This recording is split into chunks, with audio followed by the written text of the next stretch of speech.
Well, more politicians in California are endorsing efforts to directly resist federal law. Last weekend, Oakland Mayor Libby Schaff warned local residents of imminent ICE raids, potentially allowing several dangerous criminals to escape. Now, the Lieutenant Governor Gavin Newsom, who hopes to become the governor soon once Jerry Brown leaves, is calling for other local leaders to do the same thing, because that'll make the state a lot better. Of course it will. Travis Allen is a California State Assemblyman and Republican gubernatorial candidate, and he joins us tonight. Mr. Allen, thanks for coming on. Thanks so much, Tucker. Pleasure being on. So I haven't lived in California in a while, so I don't really know the answer, but does anyone notice that the state of California is an open rebellion against the United States? Is that noted out there? You know, Californians are all scratching their head at what's going on with Jerry Brown, Gavin Newsom, and the California Democrat Party. I will tell you right now, don't believe the media reports. Ordinary Californians are absolutely shocked at what's going on in the streets of California. So, I mean, what do you think the core problem is? I mean, California was once the greatest state in the union. People came from all over the world to live there. I mean, look at popular media from 50 years ago. People sang about moving to California. People are fleeing California now. What changed exactly, do you think? Well, what changed is decades of the Democrats running the California legislature. As you may have heard, 39 of the last 40 years, the California Democrats have controlled both houses of the state legislature. And Jerry Brown and his father have controlled California for 24 of the last 50 years. So, as this has progressed, we've started to see our taxes go up, our businesses leave, our people leave. As a matter of fact, we had 243,000 Californians leaving over the last 7 years, taking $8 billion with them. And now we're seeing open lawlessness, where we have Javier Becerra, the criminal attorney general of California, openly threatening California businesses that if you follow federal immigration law, he's going to prosecute you. And of course, you've heard of Libby Schaff. It's getting even worse now. So tell me a little bit about the 250,000 Californians who've left in the past 7 years. I mean, those are middle class. Those are normal middle class people, right? I mean, the kind that you form a society around. Well, I can tell you very personally, these are my parents. My parents have left the state. My brother's left the state. My best friend now lives in Texas, where he doubled the size of his house, doubled the size of his business, and he pays no state income tax.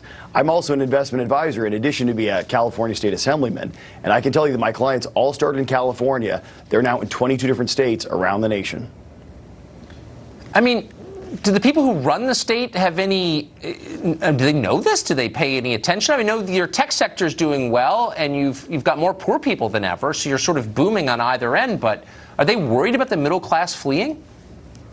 If you listen to Jerry Brown and Gavin Newsom, it's as if they live in a bubble. They absolutely do not see this.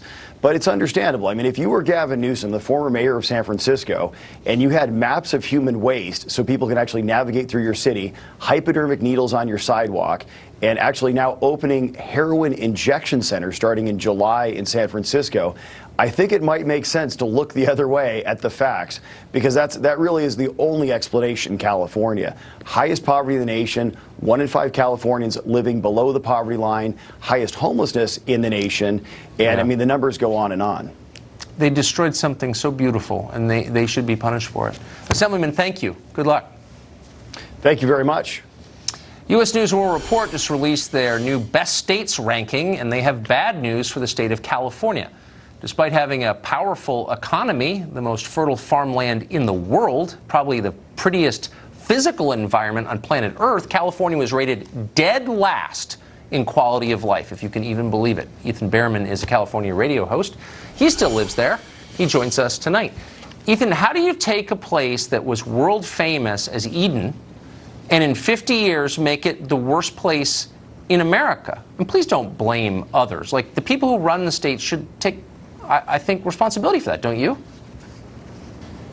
Well, it's a complicated issue. Here, we specifically have the issue, if you're going to go 50 years, Tucker, the population has well more than doubled in that time. And because we have all the natural beauty, we have mountains, where did they come from? Hold on. Where did the majority, in the past 30 years, where did the majority of those people come from? Do they come from the Midwest or these? No, they came from a third world country. Do you think it might have something to do with it?